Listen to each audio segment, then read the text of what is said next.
I'm a huge fan of heat therapy and sauna bathing due to their numerous health benefits. And thanks to this channel and my work, I've had the opportunity to test and review various sauna types of all sizes. In fact, we still own and regularly use multiple saunas, including a traditional barrel sauna and a full-spectrum infrared sauna with red light. But the latest addition to the Kummer Home Spa is a personal steam room or steam sauna by the name of SaunaBox. So in this video, I'll share with you everything you need to know about SaunaBox and tell you whether or not you should consider making SaunaBox a part of your wellness routine. So let's jump right in, talking about temperature and humidity, arguably two of the most important aspects of any sauna or heat therapy device. So unlike traditional sauna, SaunaBox doesn't have a heater to heat the air inside. Instead, it uses an external steam unit. Kind of looks like a rice cooker that boils water, and the evaporating steam, the hot steam, gets piped via a silicone hose into SaunaBox. And so you get a lot of humidity, nearly 100% humidity. Now it's worth pointing out that SaunaBox doesn't get as hot on the inside as traditional sauna. So you can expect, depending on the ambient air temperature, somewhere between 150 to 120, 125 degrees Fahrenheit. That's significantly lower than my full spectrum infrared sauna, which tops out at about 159, and our barrel sauna, which goes up to 230 degrees Fahrenheit respectively. However, the nearly 100% humidity in SaunaBox, inside of SaunaBox, can make you feel as uncomfortable, depending on the heat setting you choose, as you would in a far hotter but less humid environment. And so to figure out exactly how much of an impact SaunaBox has on my cardiovascular system, because ultimately heat stress and the impact on your cardiovascular system triggers many of the benefits you get from sauna bathing, like improved immunity, vasodilation, etc., etc. And so what I did is I used a high-end heart rate monitor called the Frontier X2 that measures my cardiovascular response, but specifically my heart rate, HRV, my heart rate variability, my respiratory rate, and the training load while spending 30 minutes inside of SaunaBox. And I used the metrics collected to compare them against some other sauna sessions in an infrared sauna, in a dry sauna, as well as in a wet sauna.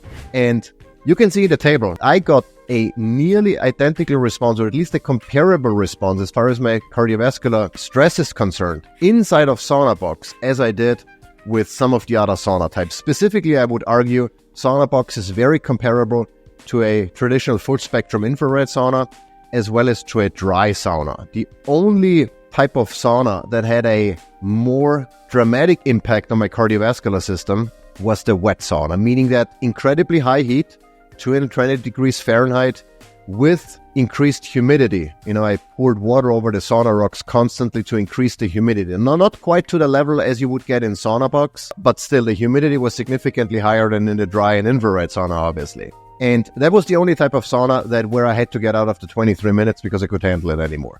But all the other ones, if you can see, the 30-minute sessions, they're very comparable. So my take on this is that SaunaBox, despite the lower temperature, elicited a similar response from my cardiovascular system, and my perceived exertion was very comparable to the one of an infrared or a dry sauna. So after the 25-minute mark or so, I really wanted to get out, and I had to push through the last 5 minutes to complete the test, basically. So, that's my take on the temperature and humidity. You're not going to get any less just because the temperature is lower, and that's a good thing. I should also mention that, of course, I went to the SaunaBox on the highest setting. There are 7 temperature settings you can choose from. I went with the highest one. You can get a less intense cardiovascular response if you just want to relax, obviously, by dialing down the temperature. Now, let's talk about space and comfort. SaunaBox is a personal steam room, a personal steam sauna. So it has enough space for one adult to fit comfortably inside that sauna. In fact, SaunaBox comes with a folding chair you can sit on. I'm 6 foot tall, and I could fit easily into SaunaBox in the way it's supposed to. Me facing the door, with the zipper. But I found it to be more comfortable to slide the chair or reposition the chair so I would sit in SaunaBox diagonally. That way I could have a little bit more leg room, and I found it to be more comfortable. For the same reason, I prefer Comfort Plus when flying than regular economy, so I get a little bit more leg room and it's more comfortable. I would argue that if you're taller than me, if you're taller than 6 feet, and have maybe knee issues, where your knees start aching if you cannot extend them, if you sit for extended periods, I would argue that you definitely want to, reposition the chair, or maybe even replace the folding chair with a higher bar stool that allows you to get more legroom that way. That's just a consideration. Otherwise, you might be uncomfortable because there is not a whole lot of extra room. In terms of setup, once everything was unpacked, I could set up SaunaBox in less than 15 minutes. It's pretty straightforward. It comes with the portable steam unit. As I mentioned, it comes with the heat-insulated thermo-shield frame cover, as SaunaBox calls it. It's basically, the tent on the outside. It comes with fiberglass poles with plastic connectors, so you can easily build the frame and then put the cover over it. The portable chair, a washable floor mat. That's important because not only the condensation and humidity on the inside, but also your sweat, all end up on the floor.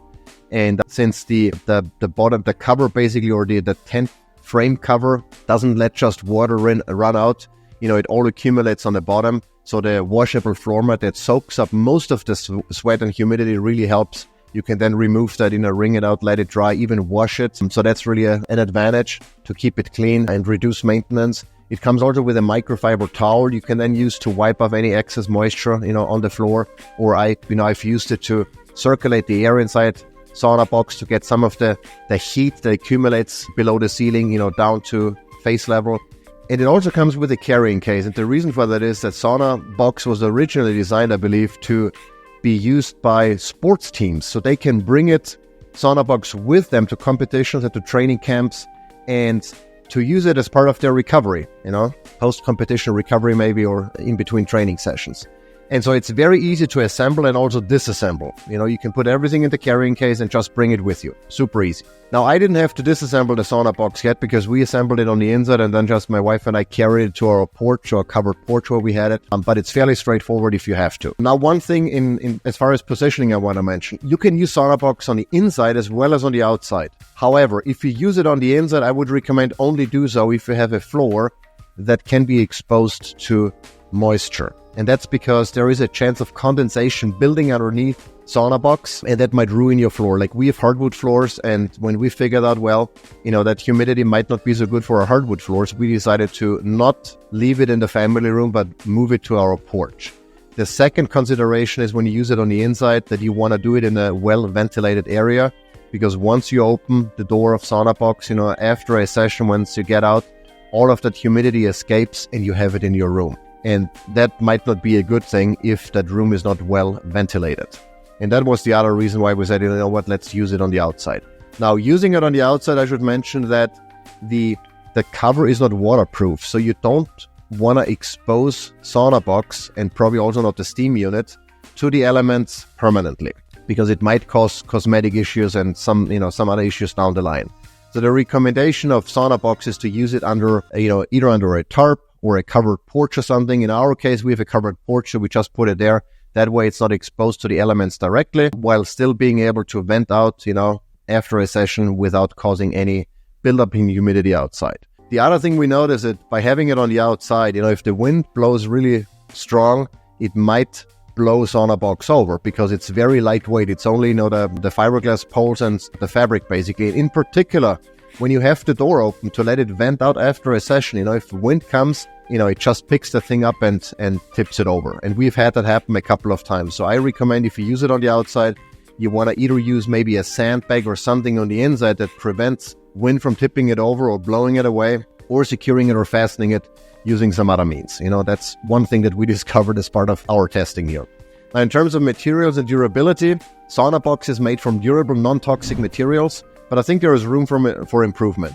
Now, I haven't had any issues so far, I should mention that. However, I could envision that the plastic connectors, those T's that hold together the fiberglass poles, might crack if you assemble and disassemble and reassemble SaunaBox a lot. So, for example, if you're a sports team and you take it with you, on the road and you travel a bit, and, you constantly assemble and disassemble SaunaBox, I could just see that at some point, those plastic connectors, those T's, are gonna crack. The other thing is the frame cover is relatively snug around the fiberglass frame.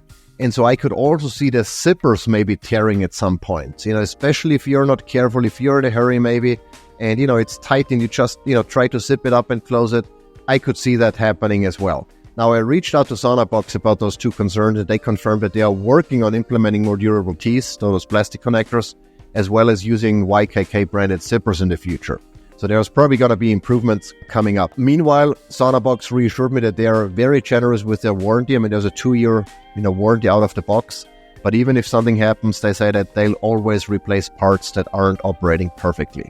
So I'm not too concerned about that, but it's something I wanted to point out. The other thing is in terms of, potential toxicity, microplastics, BPA, the outside frame is polyester, the inside is a different material. So I'm always concerned about, the health impact of exposing especially the open pores, when you're in a hot environment where the skin pores are open, to absorb anything that would be detrimental to my health. And so I'm glad to know that SaunaBox has tested its materials using third-party labs, and you can check out all the test reports on saunabox.com if you want to see that. And they have tested and made sure that none of the materials have BPA or microplastics. That's very good. And they also compliant with ROHS and REACH certifications that ensure that the product is free of hazardous substances and harmful chemicals. So that's also good. Now, I should point out, however, that even though SaunaBox claims that the fabric doesn't emit any chemical smell, I did notice some off-gassing, especially during the first few sessions or right after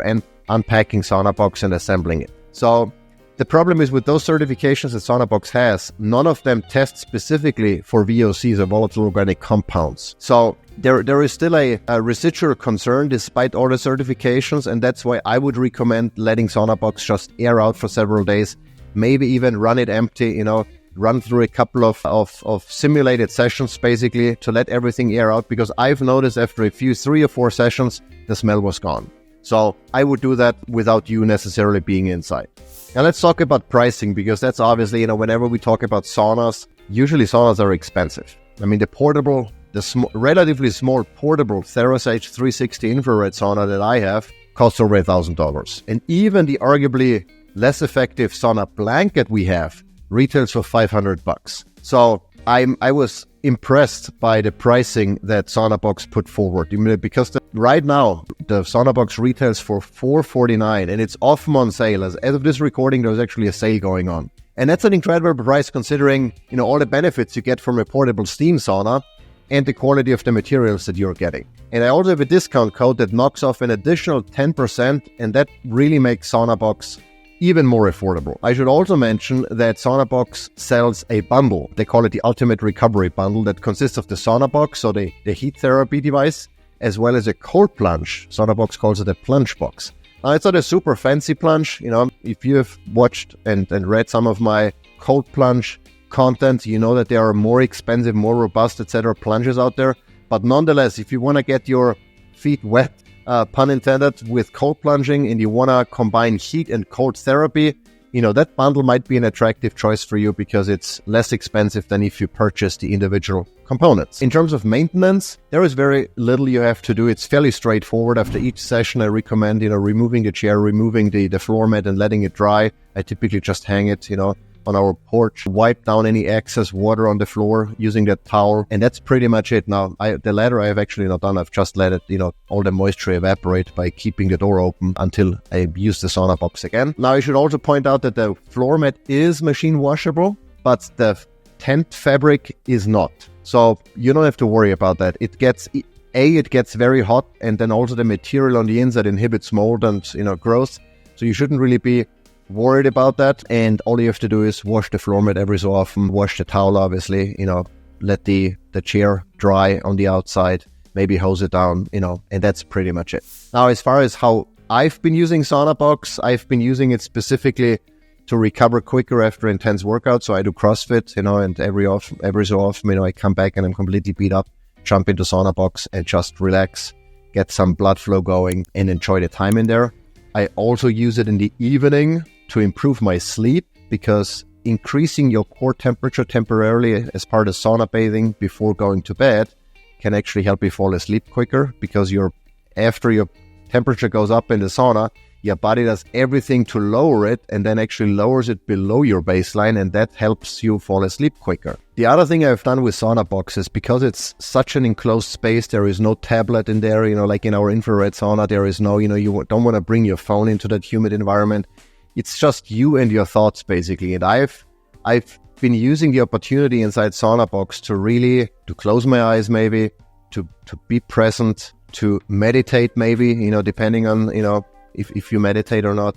It's really an excellent way to just disconnect from everything around you and to just be present and mindful of where you are, the heat, the humidity. And doing this for 30 minutes not only rejuvenates your body, but also your mind. So that's also something that you can use SaunaBox for. With that said, just a couple of leftovers I want to point out. The steam unit is fairly easy to operate. There are only 4 buttons on there. 2 buttons to change the session time, up to 60 minutes. And then the other set of buttons is to change the temperature range. It goes from 1 to 7, 7 being the highest, temperature 1 being the lowest. So you can set that. It comes with a remote, battery controlled remote, that you can use, maybe from the other room to turn on your SaunaBox, or even on the inside. If you're at the end of your session, you say, you know what, I want to stay a little longer, but at a reduced temperature, you can do this from the inside. Just, increase the time, lower your temperature, and stay in a little longer. Fairly straightforward. The silicone hose that pumps in the steam, the hot steam, and the little puck where the steam then comes out gets fairly hot. So don't touch it. I've touched it twice, once kind of intentionally. I wanted to move it. It was very hot. And the second time unintentionally with my leg. So make sure you don't do that. Not that you get burned and, get like blisters or anything, but it is very hot. So, and can be uncomfortable. So don't do that. The bottom line here really is SaunaBox is a very inexpensive, yet very effective way to make sauna bathing and heat therapy in general a regular part of your wellness routine. The price point is unbeatable. I really like that. You get a lot of, if not all the benefits of a regular sauna session, especially if you deal with respiratory issues or maybe skin issues. It's very hydrating to your skin, all that humidity. It helps you breathe better, especially if you have, maybe COPD or, a cough, a dry cough. I've noticed it after workouts, CrossFit workouts, where you get this dry cough. It's called the Fran cough. Jumping into SaunaBox and inhaling that steam really helps a lot, especially during the colder, months of the year when you might be dealing with, colds and certain viral infection. It's a great way to improve your health and well-being. If you like this video, give it a thumbs up, subscribe, stick around, and I hope I'll see you in the next one.